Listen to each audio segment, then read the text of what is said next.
सर्वांचं पुन्हा एकदा स्वागत. बघा, एमडीएम ॲप बद्दल खूप प्रॉब्लेम सुरू आहे. बऱ्याच जणांचे एमडीएम ॲप ओपन होत नाही. एमडीएम ॲप ओपन करायला गेलं तर या ठिकाणी अशा पद्धतीने व्हाईट कलरचं ही स्क्रीन जातच नाही आहे. तर अशा वेळेस काय करायचं ते मी सांगत आहे तुम्हाला. तर तुम्हाला क्रोममध्ये जायचं आहे. क्रोममध्ये गेल्याच्या नंतर तुम्हाला इथे एमडीएम पोर्टल ओपन करायचं आहे. ओके, अशा पद्धतीने एमडीएम पोर्टलमध्ये जा आणि या ठिकाणी तुमचं लॉग इन करा. ठीक आहे, या ठिकाणी आता आपण लॉग इन करूया. त्याच्यानंतर कॅप्चा टाकत असताना इथे रिलोड करत चला. रिलोड करून फ्रेश कॅप्चा या ठिकाणी टाकायचा आहे, 21DE2D. ठीक आहे, आणि लॉग इन.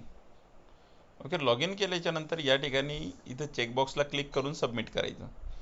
सबमिट केल्याच्या नंतर या ठिकाणी बघा, तुम्हाला फ्रंटला दिसते की तुम्ही कोणकोणती माहिती भरली ते या ठिकाणी दिसते. मागच्या महिन्याचे पण तुम्ही बघू शकता की कोणकोणते दिवस तुमचे राहिले, तर बरेच दिवस राहिलेले तिथं दिसत आहे.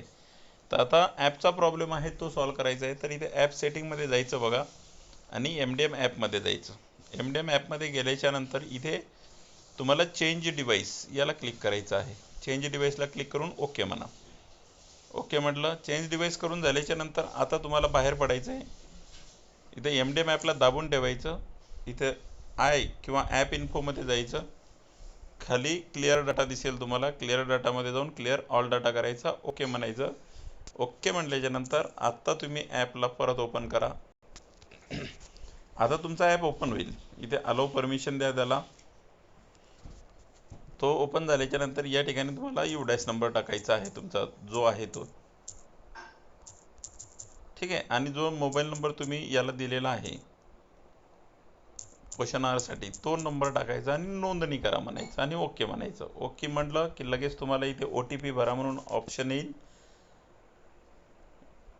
इथे या ठिकाणी पटकन तुम्हाला OTP येईल. OTP तो टाकायचा, थोडा वेळ वेट करायचं. बघा, हा OTP आलेला आहे 550078. ठीक आहे, आणि इथे OTP ची पुष्टी करा. ठीक आहे, OTP ची पुष्टी केल्याच्या नंतर तुमचं या ठिकाणी ॲप रेडी होऊन जाईल. तुमची नोंदणी पूर्ण होऊन जाईल. हाच प्रॉब्लेम सगळ्यांना येत आहे आणि त्याच्यावर हाच एक जबरदस्त असा सोल्युशन आहे. तर सर्वांनी ही सेटिंग करून घ्या. धन्यवाद.